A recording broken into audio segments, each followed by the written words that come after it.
There have been two World Cup trophies in history, just two, and one of them got stolen, twice. So today, we're going to tear through every single World Cup trophy, what they look like, what they mean, and why the whole system is honestly kinda wild in about 4 minutes. This is where it all starts. 1930. FIFA decides the world needs a football tournament. So they commission a French sculptor named Abel Lafleur to make something worthy of the greatest prize in sport. What he came up with was a small, golden-winged figure holding up a bowl above her head. Her name was Nike, the Greek goddess of victory, not the shoe, the goddess. The whole thing stood about 35 centimeters tall and weighed around 3.8 kilograms. But in 1946, FIFA renamed it after Jules Rimet, the man who actually made the World Cup happen in the first place. The Jules Rimet trophy had a rule: win the World Cup 3 times and you keep it, forever. Brazil did it in 1970. Third title, third star, the trophy is theirs. They take it home to Rio, put it in a display case at the Brazilian Football Confederation headquarters, and then someone stole it. In 1983, thieves broke in and grabbed it. It was never recovered, gone forever. The leading theory is that it was melted down.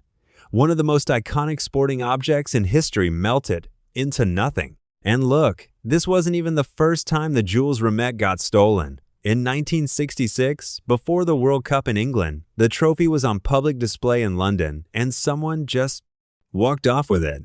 A dog named Pickles found it under a bush a week later. Genuinely, a dog named Pickles saved the World Cup. That's a fact. So after Brazil earned the Jules Rimet permanently in 1970, FIFA needed a new one. They ran a design competition, 53 entries from 7 countries. And in 1971, an Italian artist named Silvio Gazzaniga won it. His design was completely different. No winged goddess, no bowl. Instead, 2 human figures, arms raised, holding up the earth. The whole thing looks like 2 players lifting the world after the final whistle, which, honestly, is exactly what winning the World Cup feels like if you're from that country. It stands 36 centimeters tall, weighs 6.1 kilograms, and is made of solid 1/8 karat gold with a base of malachite, a dark green semi-precious stone. It debuted at the 1974 World Cup in West Germany. This is the trophy you know. This is the one player's kiss. This is the one Messi finally lifted in 2022. This is the one. Remember how Brazil got to keep the Jules Rimet? FIFA was not doing that again. So the new rule is simple. Nobody keeps it. Ever.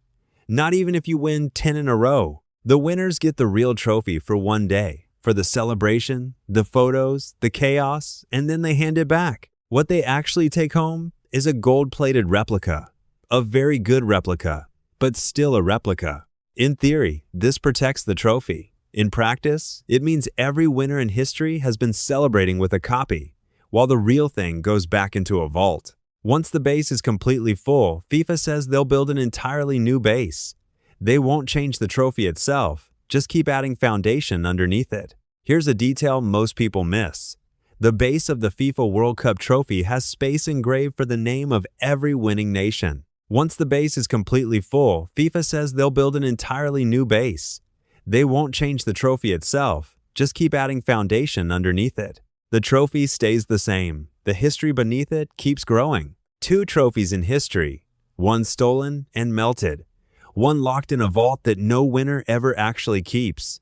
The Jules Rimet existed for 44 years. The current FIFA trophy has been awarded 14 times. It's worth an estimated $20 million.